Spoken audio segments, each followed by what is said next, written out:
Hi boys and girls, today we're going to read a story about a tree. We've been learning so many things about trees, right? We even have a tree poem here that we learned. And today we're going to read about a tree named Steve.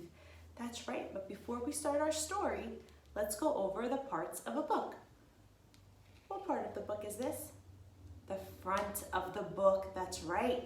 What part of the book is this? The spine of the book. And what part of the book is this? The back of the book. And what does the spine do? It holds all of the pages together. The title of our story is Our Tree Named Steve. And the author is Alan Zweibel. Do you remember what an author does? An author writes the words of the story. And the illustrator is David Catrow. An illustrator draws the pictures. So let's find out about our tree named Steve.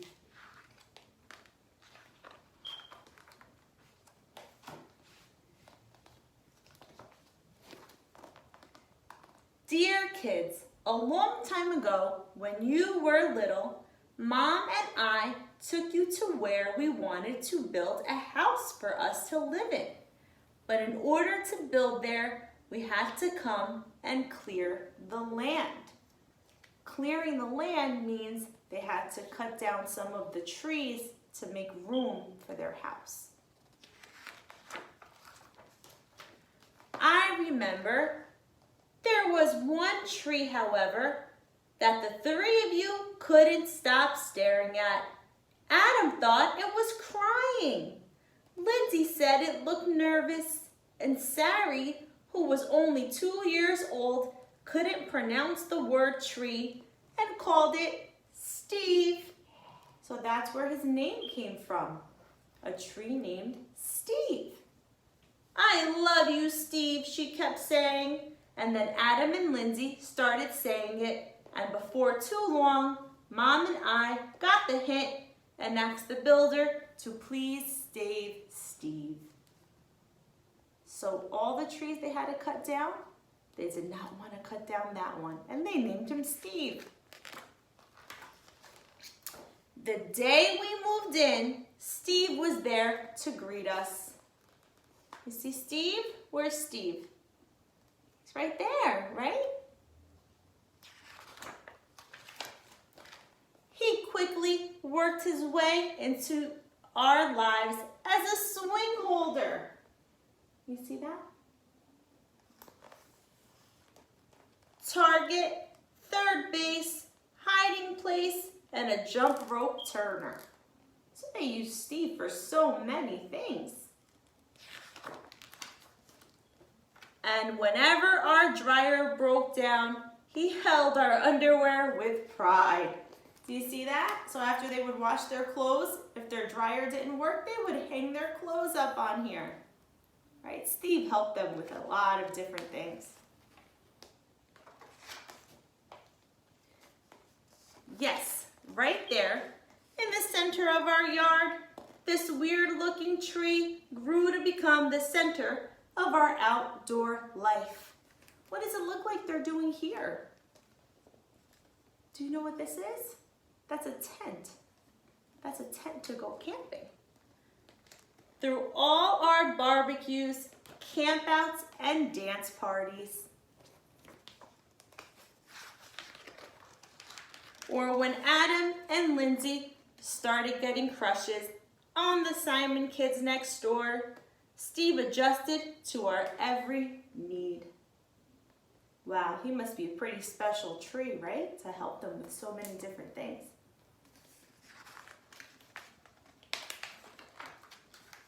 And it wasn't always easy. Standing tall through snowstorms in the winter. What is that on Steve now? What's all around? Snow, right? That snow can get pretty heavy. Or when Uncle Chester napped in the hammock, couldn't possibly have been fun. So you see, the tree is holding up the hammock and someone's sleeping in it. Not to mention the time that the sewer overflowed and Steve sucked up all the smelly water before it drowned Kirby. Do you see that? Who do you think Kirby is? Who do you think Kirby is? Yeah, I think you're right. I think it's the dog. Kirby is their dog. And you see the water was rising up. But do you remember what grows underneath the tree? Under the ground? The roots.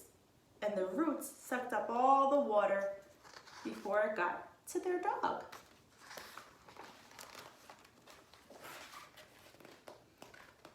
Then got so sick himself that the tree doctor had to give Steve the tree a haircut that made him look like a big thumb.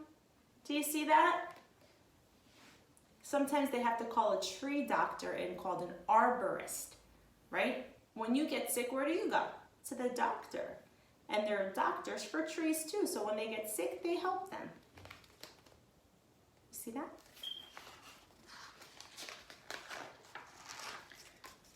Through the years, Mom and I have tried to show you in a world filled with strangers the peace that comes with having things you can count on and a safe place to return to after a hard day or a long trip. Which brings me to the point of this letter. Last week, a storm hit our area. So there was a big storm, right? Sometimes we have storms around where we live too. We see a lot of rain or thunder, and that's what happened where they were. And although we spread Steve's life a long time ago, this time we couldn't save him. Do you see what happened? What happened to Steve? What do you think? The storm knocked him down, right? How do you think that's gonna make the kids feel? Pretty sad, right? Because they love their tree named Steve.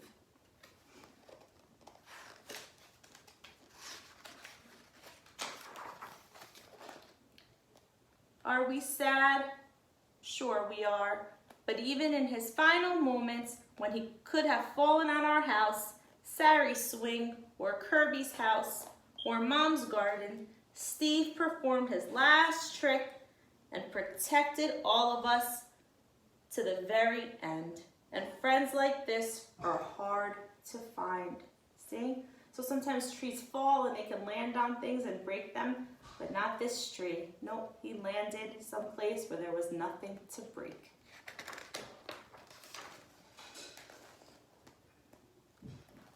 So when you come home from Grandma's next week, Steve will not be able to greet you as he's done in the past. I'm sorry, but please know that Steve will always be with us in our hearts, in our thoughts, and in a different tree at the other end of our yard. See you next week. Love, Dad. So what did they do? The tree fell, but what did they do with the tree? They rebuilt it into a tree house because a tree house is made of wood, and they used the wood from Steve the tree to build the tree house so they would have it forever. How do you think that's going to make the kids feel? Pretty happy, right? Even though the tree is not standing where it was, they were able to make a tree house out of it. That's going to be pretty fun, right? The end. All right, my friends, I hope you liked our story, and I hope you see what a special tree Steve is and how they use the wood to make a tree house. So I want you to think about some things that are made out of wood, some things you can make from parts of a tree. All right, my friends, I'd love to hear some of your ideas. Bye, boys and girls. Miss Michelle always sending you a big, big hug. Bye, my friends.